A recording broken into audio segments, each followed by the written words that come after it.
côté. Donc elle parlera du bouquin. Moi je vais juste vous parler un tout petit peu de l'opération main propre à la santé.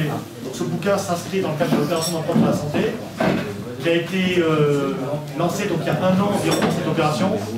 C'est une opération donc, qui a été lancée notamment avec des médecins, et de chercheurs, de professionnels de médecine, donc, notamment avec l'association Formindep, qui est une association qui milite pour la transparence et pour l'indépendance par rapport à l'industrie pharmaceutique dans le domaine de la médecine. Donc, le Formindep a un site très intéressant sur toutes ces questions, donc conflit d'intérêts, d'épluches, de transparence sur les essais thérapeutiques, on en parle pas mal, je pense que Michel vous en parlera, là, l'accident de Rennes. On a également Médecins du Monde qui a rejoint donc, ce collectif d'opération main propre pour la santé récemment, alors sur un dossier très particulier dont vous avez peut-être entendu parler, c'est le sofosbuvir. C'est la molécule, en fait, c'est le médicament contre l'hépatite C. Et Médecins du Monde donc, a un public qui est assez exposé à l'hépatite C, et en fait c'est un médicament qui coûte le cachet 600-700 € par... donc le cachet, la cure coûte environ 47 000 € par patient. Donc on arrive sur une médecine de rationnement en fait, parce que l'Angleterre par exemple refuse de rembourser ce médicament, parce qu'ils savent très bien qu'ils ne peuvent pas couvrir l'ensemble des patients. Donc on a ramené pas mal d'associations et notamment de structures, d'ONG humanitaires par rapport au scandale du sofosbuvir. Il y a également Anticorps, bien sûr, qui est membre de l'opération Main propre sur la santé, avec Cérine Tessier notamment, donc une des fondatrices d'Anticorps. Et après, on a un certain nombre de professeurs de médecine, donc l'ancien président de l'Institut Necker, qui est un peu notre sommité scientifique, qui était président jusqu'en septembre 2015, donc de l'Institut Necker, donc un très grand pneumologue. On a un spécialiste de l'Alzheimer également qui exerce, donc qui est chef de service à Pompidou, à Paris, donc Olivier Saint-Jean, qui a rejoint également l'opération Main propre. On a rédigé un appel, donc un appel qui a un site ad hoc, d'ailleurs vous pouvez signer cet appel, vous le trouverez, donc le site c'est mainpropre.org, tout va bien. C'est très simple, vous trouverez le site, vous pouvez signer en ligne. Que vous dire d'autre parmi les partenaires donc, de cette opération Main propre on a fait le tour à peu près. Donc on a organisé, juste pour l'anecdote, on a organisé dans le cadre de cette opération, un colloque à l'Assemblée nationale. On sait très bien qu'un des leviers de l'industrie pharmaceutique, c'est d'influencer, donc il y a la capture scientifique dont Michel va vous parler, et également la capture réglementaire qui est l'élément essentiel. Et on sait très bien que l'Assemblée nationale a toujours bien accueilli, il y a même un groupe médicaments donc, qui est vraiment piloté par l'industrie pharmaceutique au niveau de l'Assemblée. Et donc on s'est dit qu'il faut aller au cœur de cette capture réglementaire. Et le colloque qu'on a organisé donc, au mois d'octobre s'intitulait « Désintoxiquons notre santé de l'influence du lobby pharmaceutique ». Et on a eu donc le LEM, qui est le syndicat en fait, des industriels, enfin, le lobby roi de l'industrie pharmaceutique, qui a écrit à Claude Barthelot, donc président de l'Assemblée nationale, pour demander l'interdiction de ce colloque, en trouvant scandaleux que l'on débatte de santé publique et de transparence au moment où on examine la loi sur le financement de la sécurité sociale. Et donc cette lettre, on s'est procuré, par des petites mains comme ça en interne qui étaient un peu scandalisées, on l'a envoyé au Canard, et on a fait un super article quand le lobby pharmaceutique s'attaque aux anti-lobbies. Voilà, il y a eu un article assez croustillant dans le Canard du mois d'octobre à ce sujet. Et c'est vrai qu'on a du mal à mobiliser des parlementaires sur cette question. Donc l'idée de ce colloque, c'était de rallier des parlementaires, notamment des grands groupes politiques, les Républicains et du Parti Socialiste. Et c'est très compliqué. On a un socialiste qui nous suit, qui est venu à notre colloque, parce qu'il suit depuis des années, notamment l'affaire du Mediator avec Irène Frachon.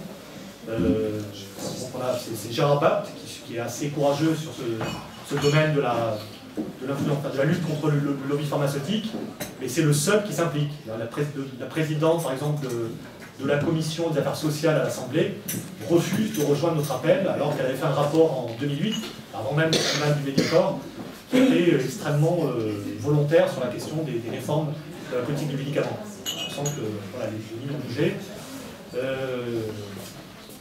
Que vous dire d'autre sur le rapport de force qu'on est en train de créer. Donc là aussi, l'idée maintenant de cette opération, on est en train de passer un cap et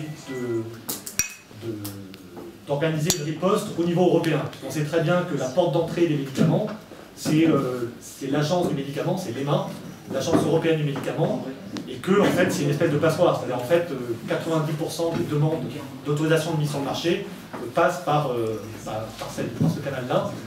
Donc de fait c'est aussi un levier important de travailler sur au niveau européen. Et de créer donc un contre-réseau au niveau européen. L'idée à terme serait peut-être qu'on lance une initiative citoyenne donc de réforme de l'Agence européenne du médicament et des agences sanitaires dans leur globalité. Pourquoi, d'après toi, les parlementaires ne suivent pas? Parce que s'il y en a plusieurs qui sont intéressés au sujet, c'est des questions partisanes, c'est quoi? C'est des questions surtout de l'influence, de l'ancrage, c'est le chantage à l'emploi surtout qui est essentiel. Moi, je les ai passés. C'est l'emploi, c'est encore 100 000 emplois de Sanofi. Ça va. Et le chantage aux finances publiques ne peut pas être supérieur au chantage à l'emploi. C'est ça que oui. La question est là. Si je peux essayer de... Bonjour à toutes et à tous, enfin bonsoir. Donc j'ai commencé alors. J'ai présenté l'opération main propre, le site, voilà. Voilà. Donc ce bouquin, qui fait pas mal de bruit parce que on a un titre un peu fort, hein, le racket des laboratoires pharmaceutiques. Alors, pourquoi j'étais amenée à écrire ce livre avec Serge Rader et puis la juge Berthelin Geoffroy? Alors c'est un peu mon expérience en tant que députée européenne et puis aussi sensibilisée au problème de la santé. Moi, ce qui a un peu déclenché par rapport à ça, ça a d'abord été le scandale sur la grippe H1N1. Vous savez que la France a été un des pays, ça a été le pays en Europe qui avait commandé le plus de doses, 94 millions de doses, avec notre ministre à l'époque, qui était Roselyne Bachelot, qui nous a fait quand même un discours très alarmiste, avec l'OMS, l'Organisation mondiale de la santé, qui avait fait une alerte au niveau le plus élevé pour dire ça va être l'épidémie du siècle, il va falloir vous protéger et donc vous vacciner. En parallèle, cette grippe, en fait, elle était déjà passée dans l'hémisphère sud. Hein, parce que vous savez que c'est comme ça d'ailleurs que souvent on fait les vaccins, on regarde un peu ce qui se passe dans l'hémisphère sud, et que c'était une grippe, une grippette, comme on dit certains médecins, en disant mais pourquoi on fait une telle alerte alors qu'elle n'est pas plus problématique que les grippes saisonnières classiques. Mais quand on a regardé le comité d'experts qui accompagnait Roselyne Bachelot, eh bien ces experts qui étaient briquaires, qui étaient forêts, etc., ils sont tous payés par les laboratoires pharmaceutiques. Et donc ils poussaient, vous voyez, à la consommation. Et dès septembre, on savait qu'une seule dose suffisait. Mais nous, carrément, on était sur 2 doses. C'est pour ça qu'on a commandé autant de vaccins. Avec des contrats, si vous voulez, où il y avait d'ailleurs une autorisation de mise sur le marché qui faisait qu'on avait payé les doses très chères. Et puis, en parallèle, il y avait le Conseil de l'Europe. Vous voyez, il y a le Parlement, et puis vous savez qu'à Strasbourg, il y a le Conseil de l'Europe. Et au Conseil de l'Europe, il y avait un médecin qui était député et qui a commencé à tirer la sonnette d'alarme en disant « Attention, quand Margaret Chan a dit il faut vacciner de façon très importante toute la population dans le monde, en fait, elle est très poussée par les laboratoires pharmaceutiques. » Et donc, c'est là où je me suis dit, mais c'est quand même pas possible ça. On est en train de nous manipuler. Et moi j'ai eu un débat avec Roselyne Bachelot, je me rappelle, il y avait Calvi, tout ça, et je lui dis, mais enfin j'ai tous les éléments. Je lui dis, vous êtes en train d'alarmer la population française là-dessus. Et ce qui m'a mis aussi la puce à l'oreille, c'est que j'avais auditionné à l'Europe, par la commission Envie auquel je participe, la responsable de l'ECDC. L'ECDC, c'est une agence européenne qui est financée entièrement par l'Europe, hein, alors que l'agence européenne des médicaments est financée à 80% par les labos. Enfin, et cette agence, c'est Madame Yakab, elle disait, c'était donc ça en début septembre, elle disait surtout ne vaccinez pas les femmes et les enfants parce qu'on n'a aucune étude clinique en fonction des vaccins qui ont été élaborés par GSK, Sanofi, etc. Eh bien, j'avais Mme Bachelot, franchissait la frontière française, elle disait la priorité des priorités, c'est de vacciner les enfants et les femmes. Bon, je dis quoi hein? Et donc là, ça a été. Donc j'ai eu un rapport d'initiative et j'avais auditionné les labos et je me dis c'est pas possible. Les labos ont pris un pouvoir incroyable. Vous voyez, ça a été un peu le déclencheur. Après, il y a eu l'affaire de Mediator, avec Irène Frachon, où, quand il y a eu une enquête, moi, je me suis intéressée à qu'est-ce qui s'était passé sur le plan européen. Et je me suis aperçue que Éric Abadie, par exemple, ou Jean-Michel Alexandre, qui étaient des gens qui avaient des postes clés à l'Agence française des médicaments, étaient des gens qui avaient un lien directement avec Servier. Soit leur femme travaillait chez Servier, soit leur femme était avocat de Servier. Et ces gens-là, quand il y a eu les effets secondaires, notamment par les Espagnols et les Italiens, ils ont bloqué l'information. Et ce Éric Abadie, qui avait été conseiller à l'Agence européenne des médicaments, à l'Agence française des médicaments, a été nommé à l'Agence européenne des médicaments. Et lui, tous ces effets secondaires, ils l'ont bloqué à l'Agence européenne des médicaments. On aurait pu interdire ce médiateur 10 ans avant. Et c'est dû à un Français, Éric Abadie, qui a bloqué l'information au niveau de l'Agence européenne des médicaments. Et quand j'ai vu ça, Éric Abadie a été viré de l'Agence française, parce que vous voyez, il avait les deux, il avait un poste là et un poste à l'Europe, et il voulait être fonctionnaire de l'Agence européenne des médicaments. Et c'est là où j'avais saisi l'OLAF, qui est une agence, si vous voulez, européenne anticorruption, et il n'a pas été nommé. Alors, il m'en veut à mort, hein, parce que suite à l'enquête de l'OLAF a dit, pas question d'embaucher cette personne-là, puisqu'elle a été compromise sur l'affaire du Mediator en France. Mais cette affaire du Mediator, avec Irène Frachon, a bien montré le rôle qu'a fait cette pneumologue, qui avait vu qu'il y avait des effets secondaires, qui avait interpellé l'agence française l'avait envoyé balader, et le laboratoire Servier a attaqué l'éditeur du bouquin qu'elle avait sorti pour lui dire « Vous allez avoir énormément de pénalités si vous sortez ce bouquin ». Vous voyez, vous imaginez pas, les labos Servier, c'était un mec redoutable. Il avait son club avec tous les députés, il recevait les députés et les ministres de la Santé chez lui, avec bien sûr, vous voyez, tout ce qui va avec, et donc, il avait tout pouvoir. Et quand il voyait qu'il y avait des critiques sur son médicament, le Mediator, eh bien, il disait, mais non, il n'y a pas de souci, etc. Et c'est Ligas, ou, comment il s'appelle, celui qui a été retoqué après, le mec de Ligas qui avait sorti l'étude, enfin ça me reviendra, un expert de Ligas qui avait dit, mais quand on a regardé le Benfluorex, qui était la molécule du Mediator, c'était une amphétamine, et on aurait dû de suite l'interdire. Donc, ce qui est terrible dans l'affaire du Mediator, c'est que vous voyez que la compromission, elle est de partout. Elle est au sein des cabinets, elle est au niveau des ministres, elle est au sein des députés, parce qu'il y a beaucoup de députés qui s'intéressent à la santé parce que c'est des médecins. Mais vous voyez que le médecin, il y a des médecins super, mais il y a des médecins aussi qui ont été biberonnés par les laboratoires pharmaceutiques. Alors c'est ce que je dis dans mon bouquin. Toute la formation initiale, il y a énormément de laboratoires pharmaceutiques qui interviennent dans la formation initiale. Si vous avez des enfants qui deviennent médecins, mais ils vont vous le témoigner. Même au niveau de la thèse, vous voyez la dernière thèse que font les médecins, eh bien c'est payé par les laboratoires pharmaceutiques, et 98% de la formation continue est payée par les laboratoires pharmaceutiques. Et après, vous avez les visiteurs médicaux qui dépendent des labos, qui vont voir les médecins, puis qui vont vous dire, mais il ne faut pas prendre de générique, c'est pas bon les génériques. C'est sûr qu'ils perdent énormément d'argent si vous voyez, vous recommandez des génériques. Il faut prendre mon principe, c'est-à-dire le médicament que j'ai sorti, eh ben, les médecins, en général, c'est des belles minettes qui viennent les voir, etc. Et il y avait 25 000 visiteurs médicaux. Hein. 25 000. Il y en a 17 000, il reste 17 000. Alors, suite, après Xavier Bertrand, car c'était lui qui était ministre de la Santé au moment de l'affaire du Mediator, a réduit, et maintenant ils sont 17 000. Enfin, bon, il y a une réduction, mais après, vous voyez que c'est quand même... Donc, c'est ça qu'on dénonce, c'est le fait que on a un système qui est complètement verrouillé. Et alors après, notre élément quand même, qui a fait beaucoup de bruit au Parlement européen, c'est l'affaire du Sofosbuvir, sur le prix des médicaments. Le Sofosbuvir, c'est un laboratoire américain qui s'appelle Gilead, qui a sorti ce médicament qui vous soigne l'hépatite C. En France, on a à peu près 200 000 personnes qui ont l'hépatite C. Mais vraiment qui nous soigne. Sauf que, pour établir le prix, Gilead a racheté une entreprise qui s'appelle Pharmaceps.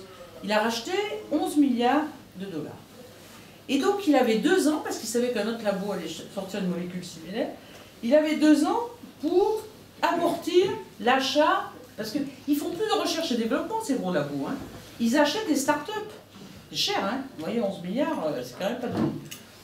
Eh bien... Oui. Déjà, ils achètent des start-up, parce qu'ensuite, il y a la rente, il y a les 25 ans de monopole avec une rente garantie par les systèmes de sécurité sociale. Ouais. C'est ça l'objectif. Parce qu'un labo, si vous voulez, c'est quand même très long à sortir une molécule. On a le dernier scandale là, en ce moment à Rennes, mais il faut entre, si vous voulez, 10-15 ans pour sortir la molécule et faire toutes les études cliniques. Et après, vous avez 20 ans, vous avez le monopole. Et quand vous avez un monopole, il n'y a que vous qui sortez hein, ce médicament. Sauf s'il y a un autre laboratoire qui va sortir une molécule un peu différente et qui va soigner un peu plus, de façon un peu plus large la maladie. Hein, c'est pour ça que Gilead, il fallait de suite qu'il se fasse énormément d'argent très vite. Donc, qu'est-ce qui se passe en Europe? On a un souci, c'est que chaque pays est souverain dans la fixation du prix du médicament. Il n'y a pas d'entente, il n'y a pas de prix unique d'un médicament. Alors pourquoi il n'y a pas de prix unique? Parce que moi, je suis par exemple laboratoire Sanofi. Je ne vais pas pouvoir vendre le même médicament avec le même prix en France qu'en Roumanie. Je suis obligée de tenir compte, vous voyez, du PIB du pays. Parce qu'en Roumanie, les gens ont moins de fric. Donc, ils jouent là-dessus. Bon. Et puis, ils jouent sur une autre chose, c'est que c'est une cellule, on appelle ça le CEPS, Comité économique des produits de la santé, qui réunit une trentaine de personnes. Donc, vous avez tous les ministères, Bercy, la santé, etc. Vous avez les assurances maladies qui sont là. Vous n'avez aucune assoce. Et c'est l'opacité la plus totale sur la fixation du prix. Donc, quand Gilead est venu au CEPS pour dire, voilà, moi, mon médicament, il est super, je vais vous demander 60 000 € de traitement, par personne pour 6 semaines. Et comme on est obligé de rajouter une autre molécule, ça fait 100 000 € par patient. Alors Marisol Touraine dit, ah, mais j'ai négocié avec eux, je suis tombée à 41 000 €. Sauf qu'à 41 000 €, elle ne peut pas soigner les 200 000 personnes qui ont l'hépatite C. Sinon, c'est des milliards par an qu'on donne au labo. Et donc, on a choisi que la phase 3 quand les gens ont l'hépatite C. Donc, il y a une minorité de gens, vous voyez, qu'on peut soigner, mais on ne peut pas soigner tout le monde. Parce que les labos ont pris le pouvoir là-dessus. Alors, moi, sur le plan européen, on organise un grand débat, vous voyez, des 28 États membres. Et j'apprends quoi? Eh bien, j'apprends que l'Espagne dit, mais non, on ne peut même pas l'acheter, ce médicament. Parce que ça nous fait exploser les comptes de la sécurité sociale. Et vous avez la Pologne qui dit, mais non, on ne peut pas l'acheter. Et donc, qui l'achète? Les gens qui ont du fric. Vous voyez, si quelqu'un a de l'argent, c'est pas remboursé par la Sécu, mais il peut bien acheter. Si c'est en Pologne, ça ne sera pas 41 000 €, ça sera 20 000 € la molécule.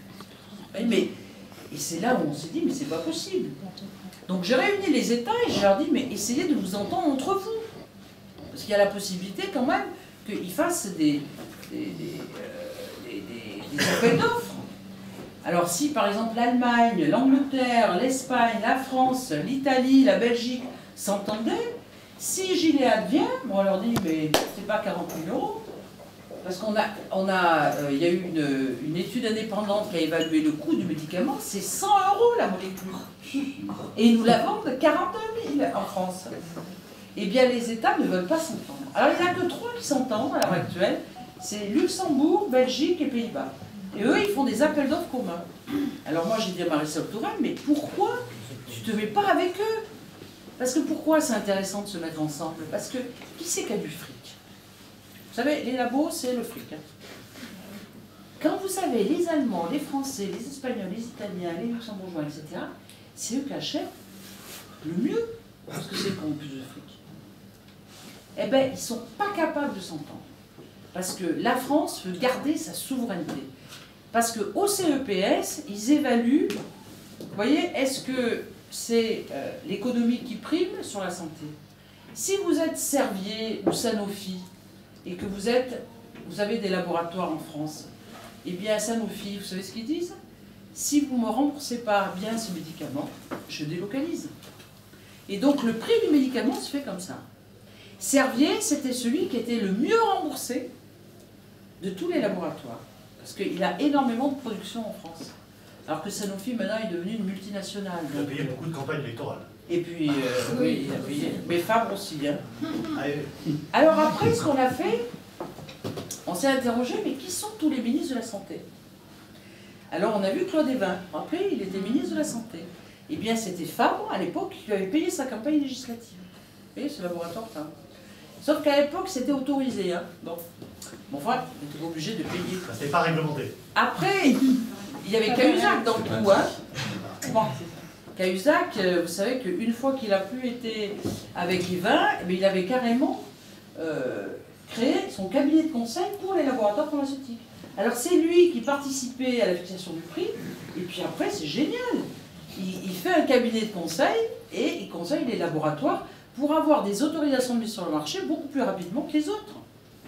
Et puis alors il a été redoutable, Cahuzac, hein, parce que quand on a su un peu par les tribunaux ce qui s'était passé, il se faisait payer 150 000 € pour installer un IRM à tel et tel endroit.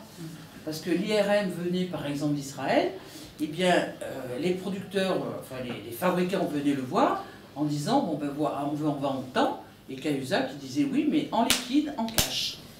Et tout l'argent qui est parti après dans les paradis fiscaux, c'était beaucoup d'argent qui venait de l'achat des IRM des scanners. C'est là où vous dites mais on a un système mais pourri, un peu incroyable. Bon, enfin, voilà tout ce que je dénonce hein, dans ce bouquin qui montre qu'on a un système qui n'est absolument pas transparent. Le Sofitel de Marseille. Parlez-nous un peu du Sofitel de Marseille. Oui, mais qu'est-ce qui se passe? Mais c'était pour vous expliquer comment ça marche quand même. Est-ce que après les propositions sont faites. Vous êtes laboratoire pharmaceutique. Vous voyez qu'avant, parce qu'il ne faut pas tout peindre en noir, avant les labos avaient énormément innové. Vous voyez, jusque dans les années 70-80, il y a eu vraiment une kyrielle d'innovation grâce aux laboratoires pharmaceutiques. Mais ils étaient contraints sur le prix. Par exemple, tout ce qui était antibiotiques, anti-inflammatoires, vous voyez, toutes ces innovations ont été faites dans ces années-là. Après, ils ont eu un peu un problème parce qu'il y a eu, pendant 20 ans, ils avaient le monopole sur leurs médicaments, mais est apparu les génériques. Et là, ils se faisaient beaucoup moins d'argent avec les génériques. Parce que ça nous diminue le prix de façon incroyable, les génériques. En plus, vous avez fait des appels d'offres, et quand les Indiens font des génériques, le générique, ça vient à 10 centimes, vous voyez, le comprimé. Hein, sinon, vous le vendiez plus de 100 ou 200 € le comprimé. Vous voyez, ça fait une différence dingue. Oui. Et donc, là, ils se sont fait moins d'argent. Alors, qu'est-ce qu'ils ont fait après? Ben, ils se sont dit, puisqu'on se fait moins d'argent avec les génériques, eh bien, c'est nous qui allons fixer le prix du médicament. Et c'est pour ça que l'histoire du sofosbuvir, eh ben, et maintenant toutes les molécules sur le cancer, c'est 1000 ou 2000 € le comprimé. Alors, moi j'ai ma fille qui est médecin, elle me dit, si c'est une personne qui est âgée, en plus, qui n'a pas de papier, parce qu'elle travaille en Guyane, eh ben, on ne lui soigne plus, quoi. Et donc maintenant, on est arrivé, vous voyez, à une société où on n'a plus l'accès aux médicaments. Et pas d'innovation. Il y a 80% des médicaments. Et maintenant, quand vous-même, l'OMS dit, il y a à peu près 4% de médicaments intéressants. Alors ils sortent ce qu'on appelle des MeToo. Parce que je vais vous dire, là, ce qui est intéressant, c'est soigner le cholestérol, l'hypertension, l'obésité, c'est là où il y a du pognon. Et ils font des molécules, vous voyez, quand ils ont sorti une molécule, eh ben, ils modifient un peu la molécule pour faire un nouveau médicament. C'est pour ça qu'on appelle des MeToo. C'est l'équivalent, mais qui n'apporte pas une valeur ajoutée. Mais ils en ont pour 20 ans. Mais alors, ils ont cassé la recherche et l'innovation parce qu'ils n'investissent plus du tout dedans. Et quand vous voyez Sanofi, ben, ils ont licencié 4000 personnes qui étaient dans la recherche et développement en France. Et les labos qui étaient à Montpellier, à Toulouse, eh bien, ils ferment tous. Et puis après, il y a eu toute la problématique des vaccins. Parce qu'avant, on produisait les vaccins en France. Et maintenant, quand on parle du DTP, la diphtérie, tétanos, polio, on n'en fabrique plus. Non. Et on vous dit, c'est la pénurie. Quelle pénurie? Non, il n'y a pas de pénurie, il ne fabrique plus du tout. C'est simple. Attends. Alors, il les fabrique plus. Et après, on vous vend l'hexavalent. C'est-à-dire, vous voyez, c'est pas 3 maladies, c'est 6. Et c'est plus 6,70 €, c'est 40 €. Et on a les adjuvants et on a de l'aluminium en plus. Et après, vous avez l'aluminium, parce qu'avant, en 2008, on faisait du DTP à base de phosphate de calcium, mais ça ne plaisait plus parce que Sanofi avait un lien avec Péchinet. Péchinet a sorti toutes ses canettes en alu, et ils ont décidé de faire tous les adjuvants en alu. Et on n'arrive plus à modifier ça pour faire des adjuvants à base de phosphate de calcium. Donc ils ont pris tout le pouvoir. Et quand Marisol Touraine, puisqu'elle était venue aux journées d'été des Verts, je lui ai dit, mais enfin, quand même, c'est toi la ministre. Si tu dis à Sanofi ou à GSK, vous devez sortir des médicaments sans aluminium, il y a le phosphate de calcium, et si vous ne le faites pas, je ne vous rembourse pas, tu as un levier extraordinaire. Elle me dit, je ne peux pas intervenir au niveau du privé. Alors j'ai dit, écoute, ça, je ne l'accepte pas. Parce que notre Ségolène Royal, hein, avec tous ses défauts, quand elle a sorti, moi j'étais députée à l'époque, la pilule de 4e génération, la pilule du lendemain, vous vous rappelez? La pilule du lendemain. Parce que là, il y avait toutes les associations, Cato, là, qui montent au créneau. Eh bien, aucun labo voulait le sortir au début. Quand elle a décidé que ça serait donné aux ados, eh bien, les labos l'ont sorti. Donc vous voyez bien que quand politiquement, vous voulez que les labos sortent, hein, la molécule en question, eh bien, ils la sortent. Parce que vous avez un levier incroyable. En dernier ressort, c'est le ministre qui décide le prix du médicament. Et si Sanofi, vous leur dites, ben, vous ne faites pas ça, eh bien, on réduit de 20% le prix de vos médicaments. Et je veux dire, alors je lui dis, tu vois, tu me réponds très mal. Parce que je te prends l'exemple des Allemands. Les Allemands, parce que vous voyez, l'intérêt de l'Europe, c'est que vous voyez ailleurs ce qui se passe. J'organise un colloque au Parlement européen et je fais venir les Allemands là-dessus. Les Allemands, ils m'ont dit un truc incroyable. Ils m'ont dit, nous, on voulait avoir accès à toutes les études cliniques. Or, qui a les études cliniques? C'est les laboratoires pharmaceutiques. Ils ne voulaient pas nous les donner. On leur a dit, vous ne voulez pas nous les donner? On diminue de 40% le remboursement des médicaments. Mais maintenant, ils me disent, on a toutes les études cliniques. Vous voyez, je veux dire que quand le politique veut vraiment et exerce un levier considérable sur les labos, ben les labos lâchent. Puisque en Allemagne, ça fait un pouvoir financier énorme. Et pourquoi elle ne le fait pas? Ben, elle ne le fait pas parce que il marche dans l'autre sens. elle est liée. Alors elle ne vient pas des labos, Marisol Touraine, mais elle est très liée. Elle fait partie d'un club, il y a les labos. Elle fait partie de la fondation GSK. Ouais. Et elle veut pas, si tu veux, faire un rapport de force avec les labos. Alors on a une autre arme sur les labos. GSK, ouais. Elle fait partie du conseil d'administration. Elle n'y est plus. Elle n'y est plus, ah non. Et non, parce que là, tu vois, Là, comme tu peux pas être ministre, Moi, juste, j'ai appris récemment, je suis dans l'innovation, etc. Et en fait, quand on parlait que ça tue la recherche et le développement et l'innovation, c'est en fait, ils réussissent aussi à transférer les recherches au niveau des ONG. Donc c'est les ONG qui financent de fait, c'est qu'avec notre argent, in fine, ou le particulier qui veut bien. Et c'est comme ça qu'ils font, c'est scandaleux. Oui, puis ils mettent énormément d'argent dans la com.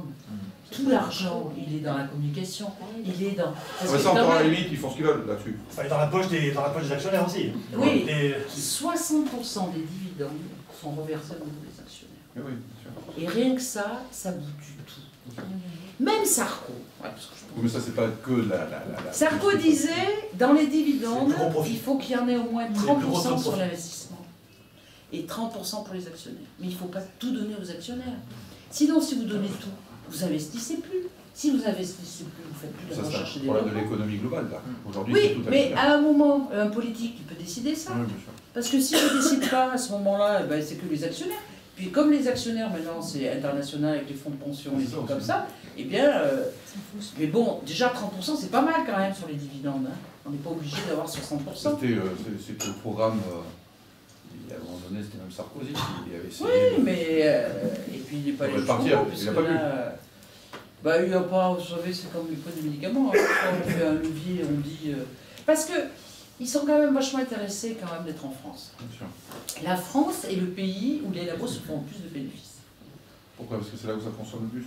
C'est là où ça consomme le plus, parce que les médecins presque le plus. Hein, et là où les médicaments sont les mieux remboursés. puis il y a de l'aide publique. Il faut que tu parles du CICE, CIR. Ah ben ça c'est la nouveauté là avec Hollande. Là, vous savez, le crédit d'impôt pour la recherche, on avait filé pour Sanofi 122 millions d'euros. Eh bien, c'est tout parti aux États-Unis. Sans aucune conditionnalité sur le maintien de la recherche en France. Pourquoi actuellement la recherche elle a tendance à se faire aux États-Unis? Nos plus gros cerveaux dans tout le milieu médical, notamment pour l'hépatite A, B, C, on a des gens qui sont à la pointe, que tous les Américains veulent nous prendre. Pourquoi est-ce qu'ils vont dans des startups aux États-Unis? Alors pourquoi il n'y a pas de start-up en France? Mais si, ils achètent en France. Eurobiomed, les plus belles réussites. Non, ils créent, ils donnent leurs travaux aux startups américaines. Ouais, c'était une des plus grosses. Ouais. Une start-up ici. Il y a même quelqu'un de l'AFI à Paris qui est allé en prison aux États-Unis parce qu'il avait divulgué à des actionnaires, parce que les startups elles sont toujours cotées. Il a passé quand même 6 mois comme bracelet électronique à New York. Donc tous nos chercheurs, ils sont happés par les Américains. Oui, mais c'est pour une autre raison. Moi, l'autre fois, on a rencontré des jeunes génies là, français, parce qu'on a quand même des jeunes assez géniaux. Et d'ailleurs, c'était sur la résistance aux bactéries. Là. Ils utilisent des bactériophages. Moi, je suis très fanat de bactériophages. Et je rencontre un jeune qui me dit on va aux États-Unis parce que la levée de fonds est hyper facile. Et qu'on a besoin de millions très rapidement. Ils font tous les... alors, il y a tout un système hyper organisé. Et les gens disent votre projet est porteur, on vous donne tant de millions d'euros. En France, il est allé voir Macron. Il a dit j'ai besoin de 20 millions d'euros. Eh bien, Macron a eu du mal à lui trouver. Vous voyez, on a... Alors, pourquoi ils vont là-bas? Parce que, si vous voulez, la réalisation de start-up, même que ce soit dans le médical ou ailleurs, c'est beaucoup plus facile. Alors après, ils veulent revenir en France, mais une fois qu'ils sont installés, vous voyez, qu'ils sont là, eh ben, ils sont là-bas. Et ça, c'est un défaut qu'on a. Alors, on a donné le CICE, alors qu'on aurait mieux fait de dire... il y a à peu près, parce que lui il a fait après un réseau de jeunes là, très branchés sur l'innovation, il faudrait mieux dire ces jeunes-là, ben, on va les aider pour lever des fonds. Parce que les startups, c'est quand même une création d'emplois incroyable. On a de beaux exemples quand même en France, mais c'est des gens qui ont donné une énergie renouvelable incroyable. Vous avez McPhy par exemple qui fait, alors c'est dans un autre secteur, qui fait du stockage d'hydrogène. Ben, c'est 40 chercheurs qui viennent de Grenoble, dont certains du CEA d'ailleurs, etc. Et même avec une solution hydrogène. Eh ben, c'est génial leur truc, ils sont les meilleurs au monde. Mais c'est des gens, parce qu'ils voulaient rester en France, hein, mais ils ont galéré comme des fous, quoi. Alors ça, c'est pour répondre au fond. Par contre, on a une délocalisation de la production. Vous voyez, encore les startups qui sont sur les trucs innovants, bon, on a du mal, mais on y arrive. Mais alors la production, ça se fait en Inde, ça se fait en Éthiopie, ça se fait... mais ça se fait plus ici. D'ailleurs, pour tout vous dire, une fois je fais une émission télé, et il y avait la responsable de la pharmacie là, en France, elle me disait qu'il y a certains médicaments, c'est qu'une usine au monde qui les produit. Si jamais il y a un tremblement de terre ou un truc, terminé, il n'y a plus accès dans le monde à ces médicaments. C'est-à-dire qu'on est en train... Vous voyez, on parle de sécurité militaire, ça me fait rire, et j'ai dit, moi, je parle de sécurité sanitaire. Pour les vaccins, pourquoi il n'y en a pas en France? Vous voyez, si on dit il faut maintenir des trucs régaliens parce que c'est important par rapport à la sécurité de notre pays, eh bien, il y a aussi la sécurité sanitaire. Ben, on n'a plus. On devrait forcer des labos en disant, ben voilà, il y a certaines choses qu'on doit avoir. Puis après, on a un deuxième souci, c'est les matières premières. C'est que la plupart des matières premières, eh bien, elles sont en Inde. Parce que, vous voyez, il y a un marché après avec les Chinois, etc. Mais on peut très bien nous dire, mais il n'y a plus de matières premières, terminé. Vous voyez, on vit dans un monde à flux tendu. Et donc, il n'y a plus l'idée de essayons d'avoir... Vous voyez, nous, les écolos, on est très sur la relocalisation. On est très sur la souveraineté. Alors, pas la souveraineté par les nationalistes, mais très sur... Il faut que notre alimentation, on ait les moyens, vous voyez, d'avoir une alimentation de proximité. Eh bien, on ne tient pas ce discours sur la santé. Et moi, je suis en train maintenant de dire au ministre, mais moi, je pense que c'est très grave ce que vous faites parce que vous n'utilisez pas votre pouvoir politique, vous recentrez la production aussi en France ou au moins en Europe. Oui, surtout que c'est automatisé et le modèle économique marchera en France aussi. Mais exactement. Je veux dire, quand vous voyez les usines, c'est hyper automatisé. Hein. Le tout, il faut avoir un bon contrôle quand même sur la qualité au départ.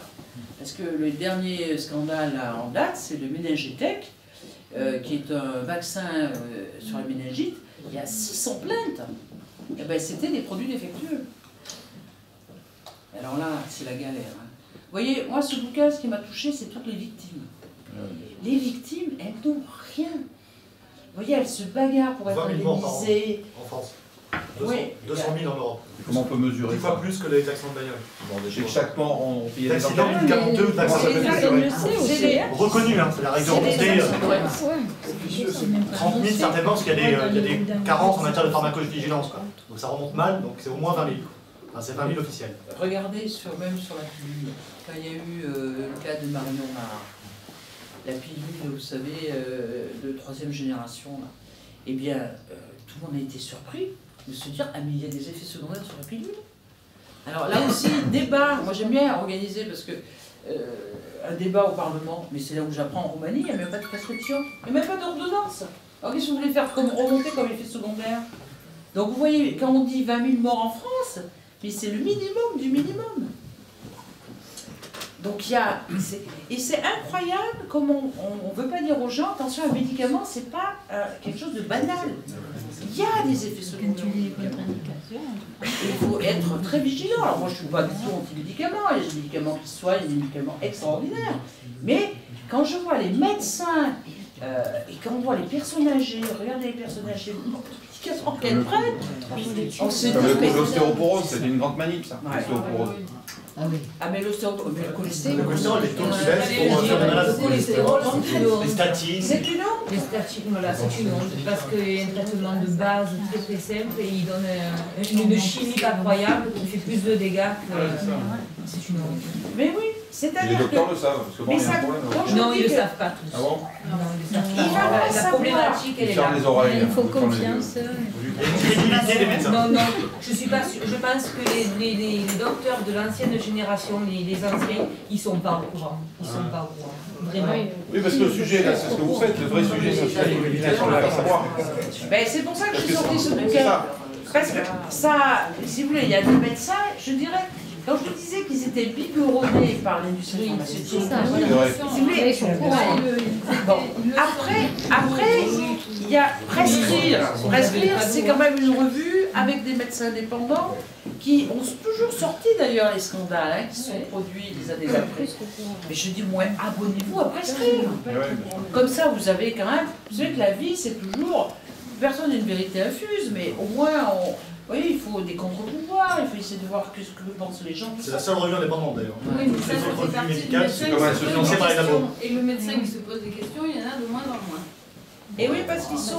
C'est un cliché, ça. Non, mais il y en a.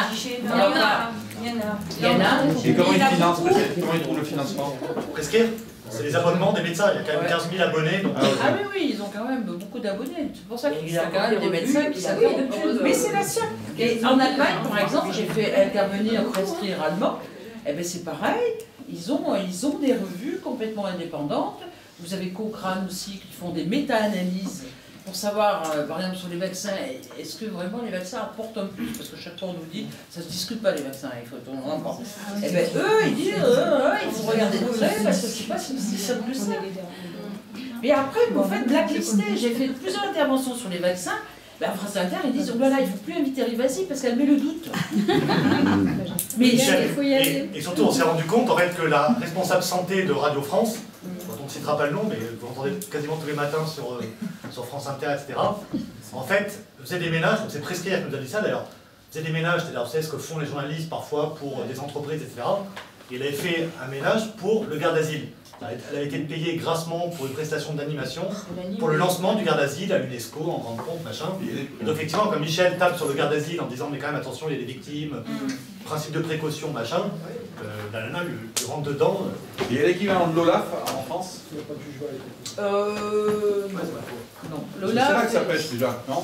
Mais c'est la Cour des comptes, c'est la Cour des comptes si vous voulez, mais la Cour des comptes, la Cour des comptes, c'est contre elle met des recommandations, alors que l'OLAF, ben voyez, moi j'ai bloqué des experts français. Mais l'OLAF, c'est pas complètement transparent non plus. Hein. Oui, j'ai vu les émissions, vous intervenez de France 2, là, elle est pas mal sur un truc. Vous voyez, Olaf, les conflits d'intérêts. Sur le Lyon-Turin, moi j'ai saisi l'Olaf, sauf que qui est responsable de l'Olaf? C'est le service. Et quand on a attaqué le Lyon-Turin, il a dit circuler, il n'y a rien à voir. Donc je suis en train de l'attaquer. Donc le seul recours, c'est l'Europe, là, à chaque fois, systématiquement. Quand il y a un conflit d'intérêt en France qui est détecté. Le problème, c'est qu'il y a des conflits d'intérêts aussi au niveau de l'EMA, parce que je disais. Il faut d'abord au niveau de l'Agence européenne des médicaments. Oui, non, mais il parlait de l'Olaf. L'Olaf, c'est un des moyens pour essayer. Mais le souci qu'a l'Olaf, moi je voudrais le faire modifier, ça, c'est quand ils font une enquête, alors ils lancent une enquête, ils emmerdent, mais vous n'avez pas le retour. C'est-à-dire que moi, je leur dis, écoutez, très bien, vous avez, alors je sais après par la banque que tel a été bloqué, mais je n'ai pas le rapport d'expertise. Et je trouve que ça, c'est pas dans le droit. C'est pas opposable. Et non. Et non. Alors il faut faire modifier, si vous voulez, là il faut que ce soit les parlementaires qui modifient les attributions et de dire que l'OLAF doit fournir un dossier pour dire au moins ce qu'ils ont fait. Regardez, bon, moi j'ai gagné, on a gagné sur le Mediator, là, parce qu'on les avait saisis, tout ça, j'ai eu Irène qui me racontait que l'Olaf a interpellé tel et tel truc. Mais sur le Lyon-Turin, le Lyon-Turin, c'est Giovanni, là, eh ben ce Giovanni, eh ben, il est dit à Renzi, vous voyez, le Premier ministre, et on dit on ne touche pas au Lyon-Turin. Alors qu'il y aurait quelqu'un d'autre, tu vois, l'enquête aurait été conduite. Mais comme là. Et puis quand c'est les Français, c'est pareil. Après, bon. Donc il faut. Vous voyez, l'intérêt de l'Europe, c'est après, il faut que je trouve d'autres trucs où il n'y a ni un Français ni un Italien. Et j'ai trouvé une femme remarquable, c'est une Allemande, qui s'appelle Grossle, qui est présidente de la. Parce que alors moi je suis forte maintenant, quand je vois que ça bloque, hop, je passe ailleurs. Et c'est une femme qui est présidente de la commission de contrôle budgétaire. Et je lui dis, écoute, on a un souci avec le Lyon-Turin, l'Europe a donné énormément d'argent, il y a la mafia italienne derrière qui a fait des trucs dingues, parce que, alors mafia ils sont dans le BTP, hein.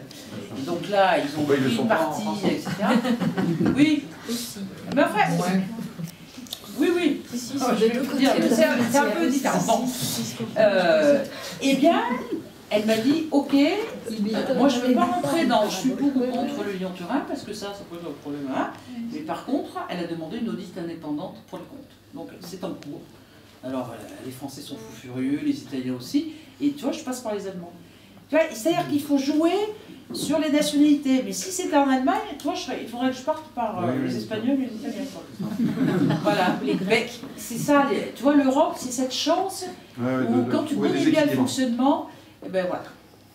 Enfin, juste Michel, pour revenir à votre interpellation sur l'espèce de gendarme, donc s'il y avait un gendarme en matière sanitaire, nous, l'espoir qu'on a, c'est la haute autorité pour la transparence de la vie publique, ce qui a été instauré pour les députés. Le problème, c'est que cette mission...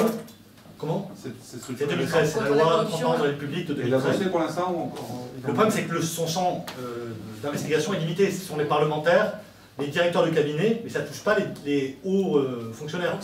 Et quand on voit dans les gendarmes du médicament, là on va arriver à Marseille et au Sofitel dont je vais vous parler tout à l'heure, quand on voit que ce sont les gendarmes qui contrôlaient donc la sécurité sanitaire, qui eux-mêmes sont corrompus, donc ce sont des hauts fonctionnaires, des responsables de la NSM, l'Agence nationale de sécurité.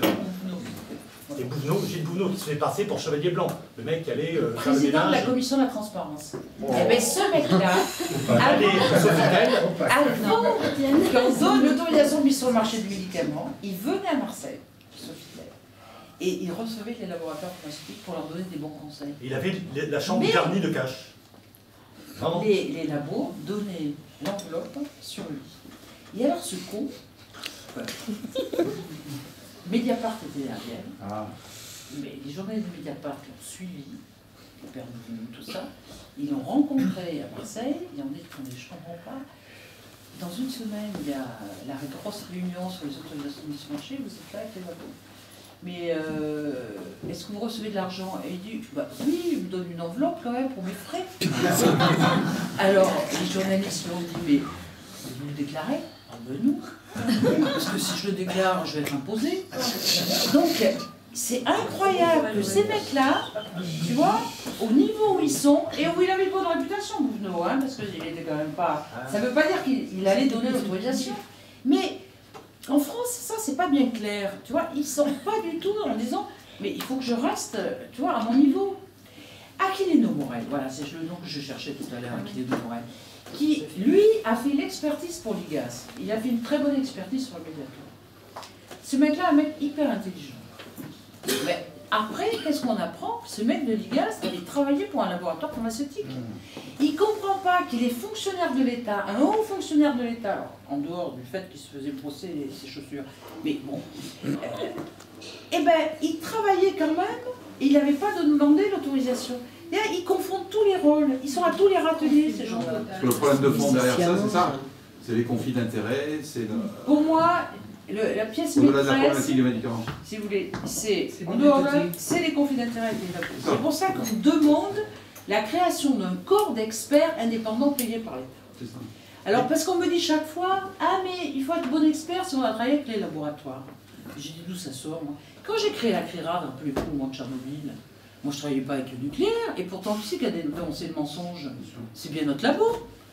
Donc c'est quoi cette histoire d'expert? Aquilino Morel, je leur prends souvent l'exemple. Alors, ce qui m'a emmerdé, c'est qu'après il a travaillé pour un labo. Mais au début, Aquilino, quand il travaillait à l'IGAS, eh bien c'est lui qui a montré que la molécule benfluorex, c'était de la même famille que les amphétamines, et ça avait été interdit quelques années avant sur l'isoméride et le pondérate, qui étaient des médicaments contre l'obésité. Ben, c'est bien venu de lui, c'est pas venu de la bande là, de Douvelot, etc., ou de Floré qui travaille avec les labos, etc. Chaque fois, les gens qui dénoncent un truc, ben, c'est justement pas les gens qui ont travaillé dans les labos. Donc ça, pour nous, la création de ce corps d'experts indépendants, elle est capitale. Parce que ça nous permettrait d'analyser les effets secondaires. Vous voyez que pour les autorisations de mise sur le marché, vous aurez au moins des experts indépendants qui vont vous dire ça tient la route, il y a eu des décès, donc on ne va pas l'autoriser ou tout ça. Vous voyez, le scandale qu'il y a eu à Rennes, là. Les pauvres étudiants, là, dont un est mort, et les 4 autres, je ne vous dis pas qu'ils ont eu neurologiques, ils vont avoir... ça ne va pas revenir comme avant. J'ai demandé à avoir accès aux études cliniques sur les chimpanzés. Parce qu'il n'y avait pas d'études cliniques sur les humains, c'est la première. En dehors du fait que ça peut être un produit défectueux, il faut regarder s'il n'y avait pas une contamination sur la molécule, tout ça. Mais mettons que c'est clean, eh bien, je n'ai pas accès aux études cliniques sur les chimpanzés, parce que ce qui me surprend, c'est que j'aurais aimé savoir s'il n'y avait pas certains chimpanzés qui étaient morts quand même. Mais après, j'ai regardé de près, j'ai discuté avec des gens, ils me disent que très souvent, sur les chimpanzés, ça fait rien, et chez les hommes, ça les fait mourir. Vous voyez, il y a quand même, on n'est pas les mêmes, quoi. Ouais. Parce que les tests sur les animaux ne sont pas valables. Oui, alors ça renforce l'idée qu'on fait beaucoup de tests sur les animaux, alors qu'on et que ce n'est pas valable. Alors qu'il y a des modèles alternatifs. Et qu'il y a des alternatives, et que ça, et pour revenir et rebondir, les tests sur les animaux, c'est toujours une histoire de fric. Ça